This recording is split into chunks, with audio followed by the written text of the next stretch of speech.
एक और बीएलओ ने जान दे दी, या कहें सहायक शिक्षक ने, क्योंकि उनका मूल परिचय यही है, नाम सर्वेश सिंह। वो अपने पीछे एक नोट छोड़ गए। एक वीडियो भी सामने आया है, बताया जा रहा है ये उनकी मौत से एक दिन पहले का है। सर्वेश के मुताबिक वह लगातार 20 दिन से सोए नहीं थे। उनका कहना है वह एसआईआर का काम ठीक से नहीं कर पा रहे थे। सर्वेश की पत्नी बबली का आरोप है कि एसआईआर में ड्यूटी लगी थी, काम ज़्यादा था, वो रात दिन काम करने के बाद भी टारगेट नहीं पूरा कर पा रहे थे, जिसके चलते उन्होंने ये कदम उठाया है। हालांकि आला अधिकारी मौत के इस कारण को मानने को तैयार नहीं है, जांच करने की बात कह रहे हैं सब सामान्य है। बीएलओ को आंगनवाड़ी वर्कर बतौर हेल्पर दिया गया था, लेकिन वो ये नहीं बता रहे कि क्या आंगनवाड़ी वर्कर को ट्रेनिंग दी गई थी। आला अधिकारी बीएलओ से टारगेट के बारे में तो पूछते हैं, लेकिन क्या कोई उनसे ये पूछता है कि काम कैसा चल रहा, क्या कोई दिक्कत तो नहीं, क्या कोई ऐसा है जो बीएलओ के काम के दौरान आने वाली परेशानियों का फीडबैक लेता है और उन्हें सॉल्व करने के लिए काम कर रहा। ये सब बस ऊपर से आने वाले फरमानों को जूनियर कर्मचारियों की ओर पास ऑन कर रहे हैं कि कोई फरमान किसी की जान से ज़्यादा बड़ा है। सवाल इसलिए उठ रहे क्योंकि ये पहली मर्तबा नहीं है जब आरोप लग रहा है कि एसआईआर के काम के दबाव में किसी बीएलओ ने अपनी जान दे दी। कथित रूप से इस दबाव के बीच मौत के 7 मामले सामने आ चुके हैं। मामला उत्तर प्रदेश के मुरादाबाद का है। आज तक के जगत गौतम की रिपोर्ट के मुताबिक सर्वेश भगतपुर टांडा थाना क्षेत्र के गांव जाहिदपुर सिकंदरपुर कंपोजिट स्कूल में सहायक अध्यापक थे। अपने परिवार के साथ मुरादाबाद के भोजपुर क्षेत्र में बिहड़ी गांव में रहते थे। परिवार में पत्नी बबली और 4 बेटियां कनिष्का, माही, रूही और नैन्सी हैं। उनकी पत्नी बबली के मुताबिक 29 नवंबर की रात सर्वेश खाना खाकर सबके साथ सोए थे, लेकिन सुबह वो वहां नजर नहीं आए। कुछ देर की तलाश के बाद सर्वेश उस कमरे में मिले जहां पशुओं का चारा रखा था। वो बेसुध पड़े थे, सांसें थम चुकी थी। पत्नी बबली का आरोप है कि सर्वेश को बिना ट्रेनिंग एसआईआर का काम दिया गया था। वो टारगेट पूरा नहीं कर पा रहे थे। एसआईआर के काम के दबाव में उन्होंने अपनी जान दे दी। मेरा नाम बबली है।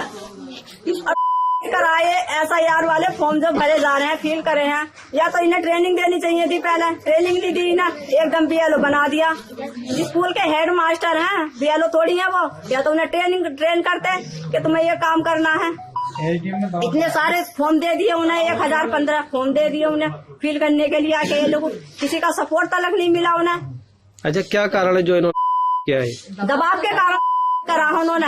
किन लोगों का दबाव था? उसका इतना प्रेशर है, रात के 1-2 बजे मैं काम करवा रही हूँ उनके साथ, खुद काम कर रहे हैं, तो कह रहे बताओ मैं क्या करूँ मैं। सर्वेश की मां सोमती का भी कुछ यही कहना है। टेंशन में अपना उन्होंने क्या कर, किस चीज की टेंशन थी? और पसा दबाव पड़ा जाए उनके वोटों के मामले में, चक्कर में सब लोगों ने इनके ऊपर ज्यादा दबाव डाल दिया, तो टेंशन में इन्होंने अपना ये काम कर लिया। एक प्रतिक्रिया मुरादाबाद के डीएम अनुज कुमार की भी आई है। उनका कहना है कि सर्वेश का काम अच्छा है, लेकिन उन्होंने ऐसा कदम क्यों उठाया, इसकी जांच की जा रही है। देखिए, एक हमारे बीएलओ ठाकुरद्वारा विधानसभा क्षेत्र के श्री सर्वेश सिंह जी हैं, उनके द्वारा इस ड्रास्टिक स्टेप को उठाए जाने की खबर सामने आई है। जैसा कि मैं आपको बताना चाहूँगा कि इनके द्वारा जो अब तक जो किया गया कार्य था, लगभग 75% कार्य इनके द्वारा पूर्ण कर लिया गया था और कार्य की गुणवत्ता भी बहुत अच्छी थी। जो सुपरवाइजर थे और इनके जो एईआरओ थे, लगातार इनसे संपर्क में थे। इनकी सहायता के लिए एक अतिरिक्त कर्मचारी आंगनवाड़ी कार्यकर्ती के रूप में लगाया भी गया था। फिर भी इनके द्वारा ये स्टेप क्यों उठाया गया, इसके पीछे की समस्त जो साक्ष्य हैं उसको संकलित करते हुए जांच प्रशासनिक स्तर पे और पुलिस के स्तर पे लगातार इसमें की जा रही है। और इसके पीछे क्या सच्चाई है और ऐसा कदम इनको क्यों उठाना पड़ा, उसको हम लोग देख रहे हैं। सब परिजनों का आरोप है कि 1000 से ज्यादा फॉर्म दिए गए, कोई ट्रेनिंग नहीं दी गई, कोई सहयोगी भी नहीं था। ये इस बात की टेंशन ज्यादा थी। देखिए, जैसा कि मैंने आपको बताया कि जिस प्रकार की इनकी कार्यशैली थी, इससे इनको कार्य करना ना आ रहा हो ऐसा तो प्रतीत नहीं होता है। और सभी जितने भी हमारे बीएलओज हैं उनकी ट्रेनिंग हम लोगों ने कराई थी और लगातार जो हमारे ऐसे बीएलओज जिनको कार्य करने में असहजता होती है उनको हम लोग किसी न किसी रूप से हम लोग कर्मचारी लगाते हैं। अगर कोई टेक्निकल दिक्कतें होती है तो हम टेक्निकल व्यक्ति को लगाते हैं, और अगर फॉर्म इत्यादि कलेक्ट करने में दिक्कत होती है तो फिर हम स्थानीय लोगों को लगाते हैं।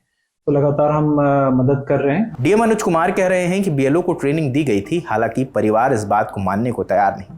मीडिया रिपोर्ट्स के मुताबिक आरोप है कि उत्तर प्रदेश में एसआईआर का काम जब से शुरू हुआ है उसके बाद से 7 बीएलओ की मौत हो चुकी है। इनमें से 3 ने अपनी जान दी है। 3 की मौत हार्ट अटैक और 1 की जान ब्रेन हेमरेज से हुई। इनके परिवार वालों का आरोप है कि एसआईआर के काम के अतिरिक्त दबाव के चलते उन्होंने ये कदम उठाया है। जो भी अपडेट होगा वो हम आपको बताते रहेंगे। अपना और अपनों का ध्यान रखें। कैमरे के पीछे राहुल हैं, मेरा नाम रजत है। शुक्रिया।